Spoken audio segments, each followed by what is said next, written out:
Hello there, and welcome to another episode of Cutting Through the Bullshit. I am your host, Dr. Stephanie Snyder, and I am a high performance mentor. Through my unique blend of strategy, mindset, and intuition, I help entrepreneurs to cut through the BS in order to create the life and business they desire. So today we're going to talk about making the good stuff easier and the bad stuff harder. And the reason we're talking about this is I was sharing about, what was it? How success is a process. That was my post on social media today. So if you're listening to this, I posted it last week because this is going to go live next Monday. So happy Monday. And so when it comes to creating success, I for a long time struggled with success because I thought it was a single solitary destination, right? I will feel successful when I accomplish X, Y, and Z. And I essentially kept kicking success down the road because I was never actually feeling successful. And then I started to learn about the law of attraction and that you attract who you are, not what you want. And I wanted to attract more success, and so I had to believe that I was successful. So I redefined what success meant to me. And at the very beginning, success was super easy for me to achieve.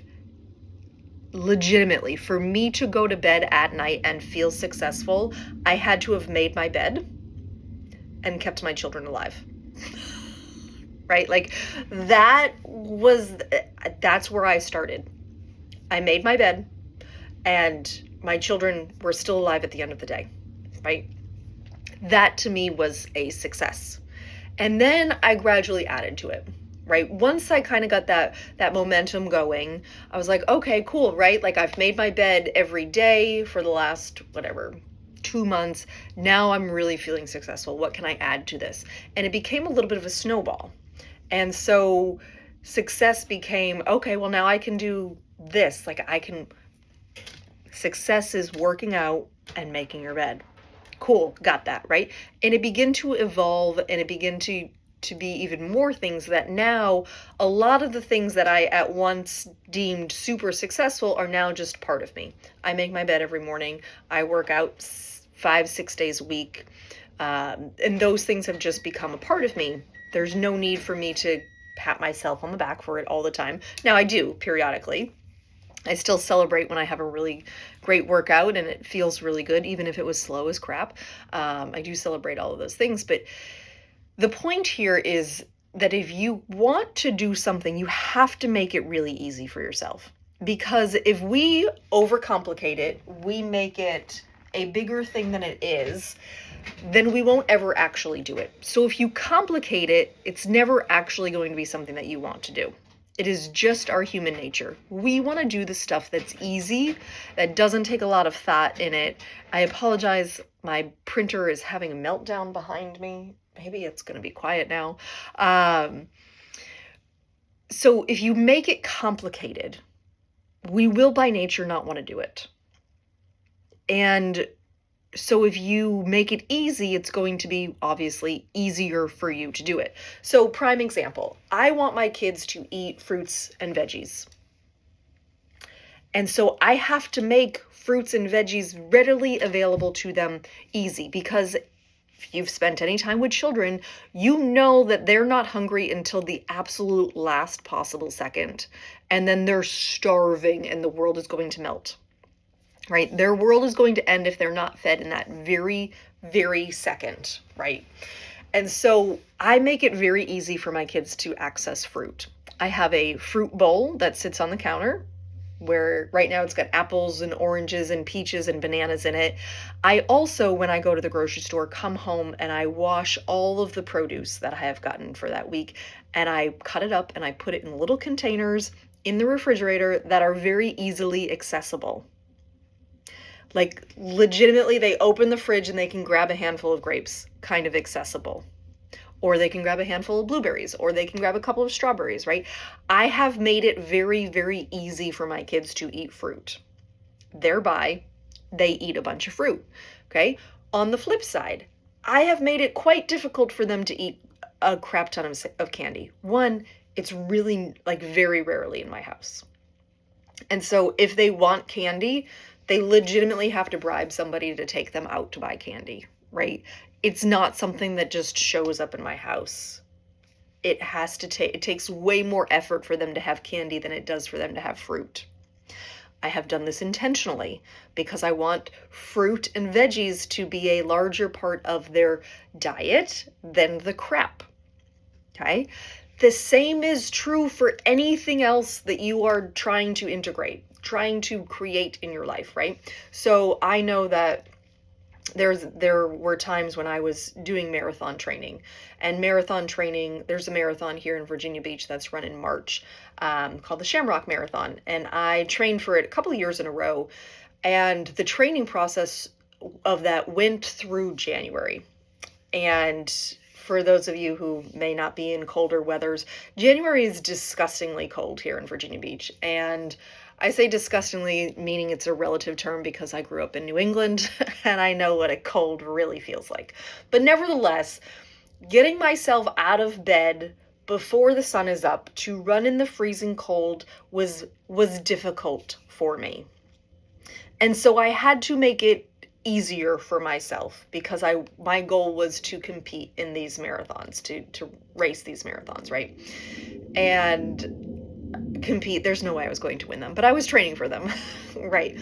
So I had to make it super easy for me to get up and do this run. So my alarm would go off and I would go to the bathroom, brush my teeth. I already had my clothes laid out from the night before, and I would just put my clothes on, put my shoes on, bundle up, walk out the door, and start my run. Now, that was easier than the way that I had tried to do it, because if I was slowly going into my morning, doing my quiet time and journaling and just taking my time in the morning, I had already overcomplicated me going outside in the cold because I had checked to see how cold it was and I had talked myself out of it. So when I wanted it to be easy and I wanted to actually do it, I would not look at the weather app. So I had no idea what the temperature was going outside. I just knew it was going to be cold. It was January at 5:45 in the morning kind of a thing, right? And I knew it was going to be cold, right? And I remember doing this. What was it? It was my longest run that I had prior to this marathon. And I had to get it done before like 8 a.m. or something, or 7 a.m. It was probably closer to 9 a.m. I had to get it done before 9 a.m. because my husband was leaving for a soccer tournament or a soccer game or something. And so I had to have it done before he left. And it was a 20-miler. And I remember all week trying to think of how I was going to squeeze this 20-miler in. And I had finally decided that I was going to do it Saturday morning because that made the most sense. But this meant that I had run 10 miles prior to the sun coming up. Yeah, a little bit crazy, right? And I remember getting to the beach as the sun was coming up and turning around and running the 10.5 miles back home, right? It was quite a cool experience. I actually really enjoyed it. But I had to set it up and make it easy. I couldn't overthink it or I wasn't going to do it. And the same is true for any kind of habit that you're trying to break or any kind of habit that you're trying to introduce. The stuff that you want to do needs to be easy to do or you won't do it. It needs to be easy for you to eat healthy. It needs to be easy for you to work out. It needs to be easy for this and this and this and this and this and this, right? If you have too many steps, too many things to think about, you will have time to talk yourself out of it. Which is why I make it difficult to do the bad things, right? The stuff that I don't necessarily need to be spending a bunch of time doing, right? So for instance,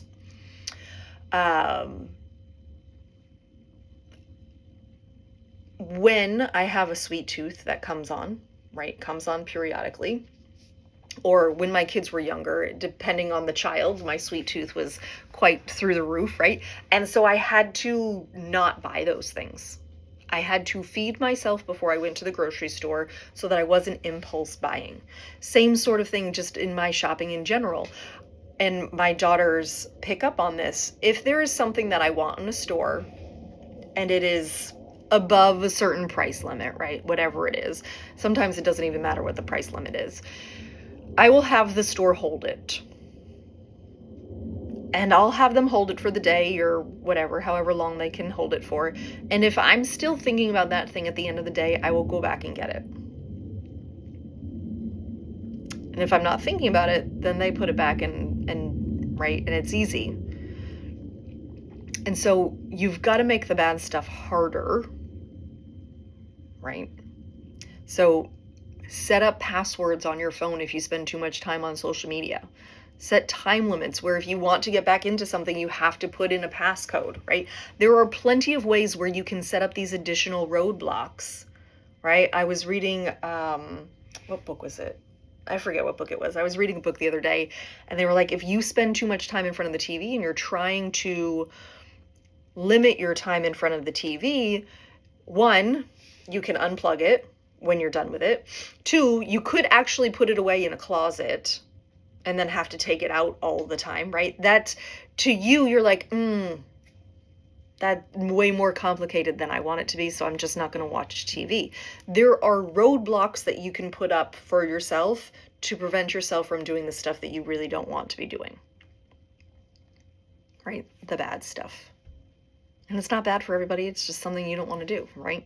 So for me, I don't necessarily want to eat a bunch of candy, and so I don't make it easy. I also know now, like I've spent time knowing that candy really doesn't sit well with me. That sugar rush is not a good feeling. And so I don't really gravitate towards it. But I remember back in the early part of COVID, I found myself having wine every single night.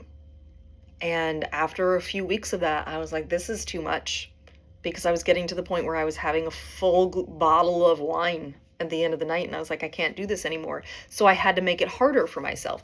One, I made sure that there wasn't a bottle of wine in the house in general, right? So I would actually have to go to the store and get a bottle of wine, which is, right, making it difficult. And so I was able to cut that out very quickly. That, I mean, if I have a glass of wine now, it's a glass of wine, but it's not a whole bottle. And that was just what I needed to do for me. I had to complicate it in order to cut back on it, right? That was just an example. And then what else? What else? I mean, just the chips, right? And the bread and all the other things, right? I had to eliminate them. And because self-will, what's that? That's not what I want. Willpower will only get you so far, right? And so when you make things difficult, you don't have to exert that much willpower because it's not easily available to you. There's not a bunch of crap food in my house because I don't want to eat it and I don't want my kids to eat it. So I don't buy it. And so when people buy it and it shows up in my house, it's not very long before it ends up in the trash.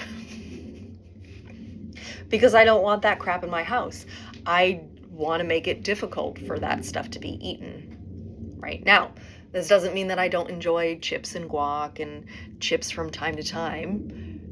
I just don't have them readily available in my house as I do the good stuff, right? So, yeah, and again, and I've talked about this before, right? It only takes willpower and discipline for a little bit of time, and even willpower is not that great because if you're trying to convince yourself of it, it's not going to work. It's choosing who you want to be, and if you want to be healthy, you're going to eat the fruit and the veggies, right? Plain and simple. So, make the good stuff easier and the bad stuff harder, right? This is why, and I've talked about this before, this is why my podcast is super easy for me to put together. because if it was complicated, I wouldn't do it. But I love my podcast, and so I had to come up with a very easy way for me to stay on top of it. And so I batch create. You usually see me, if you're watching the YouTube, you usually see me in the same outfit for 2 videos in a row, and it's because I batch create on a Tuesday, because it's easy for me to do that, and then I don't have to think about it anymore. Easy and done, right? Make the bad stuff complicated. The good stuff, make it easy, and you're all set. So if you are looking to change some of your habits, you want the good stuff to be easier and the bad stuff to be harder, I can help with this. This is one of my favorite things to do for my clients, is we just kind of life hack our way through things so that the good stuff does become easier. Chances are the reason it's not is because you're just not looking, you haven't looked at it from a different perspective. We can actually make the good stuff really quite easy to do. So if you are looking to do this, either in your life or your business, please don't hesitate to reach out to me. I am currently accepting private clients, and so I look forward to working with you. You can find me on YouTube. You can find me on Instagram at stephaniesnyderphd, or you can shoot me an email, stephaniesnyderphd@gmail.com, and I would be happy to connect with you. I would love to be able to help you in your life and your business so that you can create the life and business that you desire. So I hope that you have a beautiful rest of your day. I think I already said that. And as always, be you, because the world needs more of you. Bye, love.